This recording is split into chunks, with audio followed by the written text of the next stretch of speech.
Hello and welcome to Firearm Freedom. This is going to be another First Impressions video. In today's First Impressions video, we are taking a look at the brand new Vortex Strike Eagle 1:8x24. And before we get this video started, as always, I wanted to let you guys know the best ways that you can support the channel. That would be heading down to that description and checking out some of those links. One of the links will bring you to my Firearm Freedom merchandise store. I got a lot of awesome shirts and hoodies and designs over there that I know you guys are going to love, and I seriously appreciate you repping the brand. If you like these videos here on YouTube and you want to make sure they're not hidden from your subscription feed, the best thing I can tell you is to comment down below these videos, hit the like button, subscribe button. Those things should help. The Vortex Strike Eagle 1:8. This is a newer optic from Vortex, and I'm excited to take a look at it. I have no affiliation with Vortex at all, and this is an optic that I just kind of had a little bit of interest in. But I'll be honest with you, I've always had kind of some complaints, if you will, about the Vortex. We're going to go over kind of what makes this new and interesting, and then we are also going to go over what mount I am running on this. Now, this particular mount is by GG&G. They were nice enough to send me this mount and a few other things to take a look at on the channel, and they did not ask for any sort of a positive review or anything like that. In fact, it has been quite some time since they've sent me this mount, and sometimes that is unfortunately how it goes here on the channel with how many other things are in the works and being reviewed. So I apologize for GG&G if they're watching this, because it took so freaking long for me to feature this mount in a review, but we are finally here with the Vortex Strike Eagle. Now, the GG&G mount is a quick detach mount, and it is, quite frankly, phenomenal. They did a very, very good job. I have bought from GG&G for a very long time. Usually it was shotgun parts and other things, but I did want to check out their quick detach mount because I knew I was going to be doing a video on the Strike Eagle, and like all of their other shotgun stuff, this mount's phenomenal. We'll talk about it a little bit more later on in this video. What exactly makes this Vortex Strike Eagle different from all the other Strike Eagles? So this is a 1:8 power, and a lot of the time the other Strike Eagles that are on the market are 1:6. So it being 1:8, again, is a nice little upgrade there. They may have had another Strike Eagle 1:8 in the past or currently. To be honest with you guys, I can't really remember, but I do like the 1:8 feature. But the most notable upgrade to this is it is the first Strike Eagle in the line to be first focal plane. So what that means is that with your reticle, which I can pop up in the B-roll, it's a little bit shaky, so bear with me. It's very difficult to film without any sort of an attachment behind a low power variable optic. But as you adjust the magnification, your reticle is going to shrink. It's going to get smaller, and for that reason, any bullet drop adjustment notches there in your reticle are going to be accurate at any magnification. So when you sight in an optic like this, you can sight it in at any power, and once again, wherever you adjust it, it is going to be proper for the bullet drop increments. Now, on a second focal plane, your reticle is going to stay the exact same size as it magnifies. Now, the benefit here is that you don't have to worry about a really, really tiny reticle that you can't see anything that's going on in there, and it becomes basically a little red dot. However, those bullet drop increments are not going to be accurate at a certain magnification. So usually with those, you want to sight them in full power. So in this case, you would sight it in at 8 power. And then when you go to 1 power, you just have to understand that those bullet drop increments are going to be completely off. So having first focal plane, some people like it, some people don't. In this case, I actually don't mind second focal plane on a low power variable optic, but I do like the idea of a first focal plane, which is why I wanted to check out the new Strike Eagle. Now, this is a 30mm tube, and it does have the standard overall look that a normal Strike Eagle has. So if you're comparing that to the Vipers or something else from Vortex, the Strike Eagles have a lot more of a rounded finish here on the rear portion of the optic, and that is just what you're going to get with the Strike Eagles. For me, Not a huge fan of the look of the Strike Eagle Optic. I think it could definitely be improved. It's not bad, but I just don't really prefer it. I like the boxier look here in the back that some of the higher end Vortexes have. Now, as far as what's in the box, it does come with this throw lever here, which is cool. I like the fact that that's included, and it does actually work really well.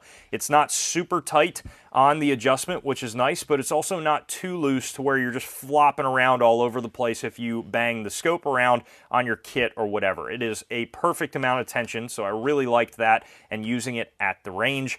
It is an illuminated reticle, so you have a few different settings, 2 night vision settings to be exact, and 9 daylight settings.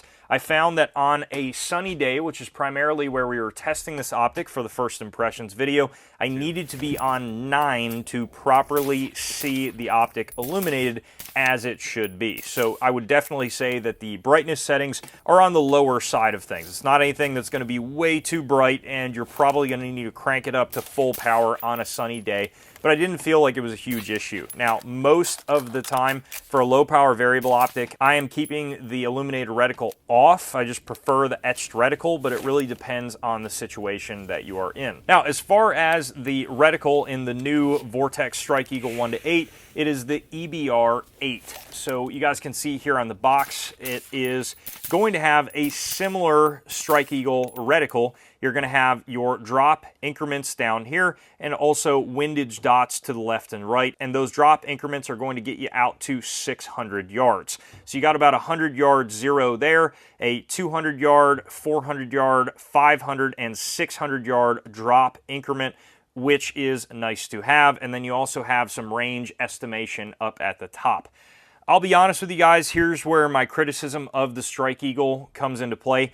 I really am not a fan of their reticle. That's just me. I know a lot of people out there probably like these Strike Eagle reticles, but I don't like these pieces coming up here on the sides, giving you like a crosshair, but not really a crosshair. In my opinion, it just gets in the way. It doesn't look as thick here in the picture, but in person, there's very thick on the sides, and it's very distracting to me. I would almost rather not have those there and just have the reticle in the middle. And then on top of that, I also feel that the etched section that's red here is, again, just far too big and chunky. I don't really like that at all. I like a very fine reticle. Now, in the 1 power, with it illuminated, you actually can just use it as basically like a little red dot, and that works pretty well. The bullet drop increments at 1 power are not really usable, to be honest with you. They're so tiny, they're really tough to see. So I'm using it basically as a red dot. However, at 8 power, you can see that, but again, it's a little bit big and chunky for my liking. So that's kind of why I always stayed away from the Strike Eagles. That was just always where I was at with them. Now, in this case, it seems to be kind of the same. I thought it might be a little bit different, just being that it's a new model, that is first focal plane. But again, I'm just not really a huge fan of their reticle. Now, a lot of people out there, like I said, are going to really like it. It's a huge personal preference when it comes to reticle options. Not saying that Vortex did a bad job with the reticle, but for my personal preference, I could do without it. The turrets are excellent on the Strike Eagle. They are super large, easy to get to, audible on the click, and they are very tactile, and it's just perfect for the sight in. I had absolutely no issues sighting this optic in. Worked great, no problems at all there. So the turrets and the overall design there is phenomenal. I have no complaints at all with those, and they look great. They are large enough where you can properly get to them, but on a low power variable optic, they are still low profile enough so that you're not taking up a ton of space, causing a bunch of issues, getting it snagged on gear, because this is designed to be a little bit more of a faster moving optic and not something you're going to be sitting down and bench resting. For accuracy, I just did not have the range open for me when we were testing this video, so I'm not really going to comment on